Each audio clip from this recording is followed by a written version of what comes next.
Badaun double murder case में आरोपी जावेद को सीजेएम कोर्ट में पेश किया है, जहां से उसे 14 दिनों की न्यायिक हिरासत में जेल भेज दिया गया। लेकिन इससे पहले पुलिस से हुई पूछताछ में उसने कुछ राज उगले थे। सरेंडर करने से पहले भी उसने एक वीडियो में वारदात के बारे में कुछ कहा था, जो इस मर्डर मिस्ट्री की गुत्थी को सुलझाने के बजाय और उलझा रहा है। अलग अलग बयान से ये रहस्य और गहराते जा रहे हैं कि क्या वाकई ये साजिद की कोई साजिश थी, जिसके चलते वो पहले से ही चाकू खरीद कर लाया था।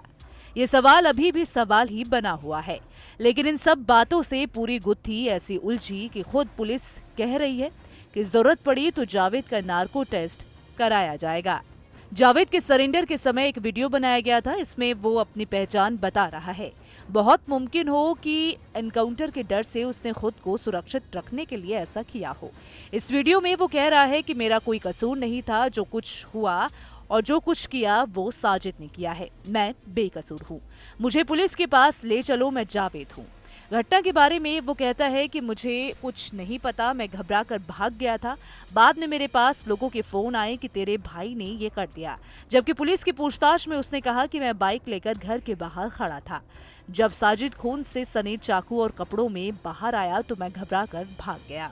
उधर मारे गए बच्चों की मां का कहना था कि साजिद अपनी गर्भवती पत्नी की डिलीवरी के बाद कहकर 5,000 रुपए उधार लेने आया था, लेकिन खुद साजिद की पत्नी ने साफ किया कि वो प्रेग्नेंट नहीं है।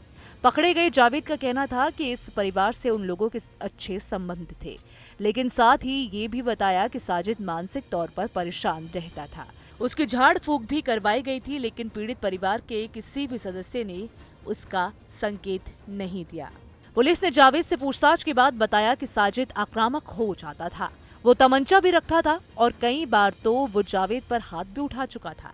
लेकिन ये भी सवाल है कि ऐसा शख्स लंबे समय से नाई की दुकान कैसे चला सकता है और पड़ोस में रहने वाले परिवार का भरोसा इस कदर कैसे जीत सकता है कि वो उसे घर में बुलाकर न केवल उधार देने को राजी हो जाए, बल्कि चाय के लिए भी पूछे।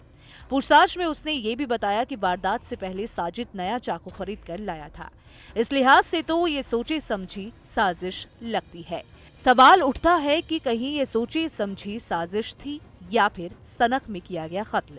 एक थ्योरी ये भी है कि साजिद के बच्चे नहीं थे, वो पैदा होते ही मर जाते थे, इसलिए वो बच्चों से नफरत करता था और उसने बच्चे मार दिए। लेकिन सवाल है कि अगर उसे बच्चों को मारना ही था तो घर में घुसकर क्यों मारता?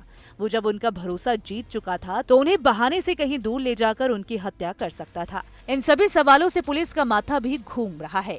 इसीलिए पुलिस ने पकड़े गए साथी जावेद का नार्को टेस्ट तक कराने की बात कही है। जिस तरह से जावेद बाइक लेकर खड़ा था, उससे ये भी अंदेशा होता है कि वो तैयार था कि जैसे ही साजिद बाहर आए उसे बाइक पर बैठाकर फरार हो जाए। लेकिन तुरंत पकड़े जाने और शोर मचाने की वजह से वो ऐसा नहीं कर सका और खुद ही भाग गया। फिलहाल सच क्या है ये तो आगे की पुलिस कार्रवाई में ही पता चल पाएगा। इसको लेकर आप क्या सोचते हैं, आपकी क्या राय है, कमेंट सेक्शन में जरूर बताइएगा। वीडियो पसंद आए तो वीडियो को लाइक शेयर करना ना भूलें।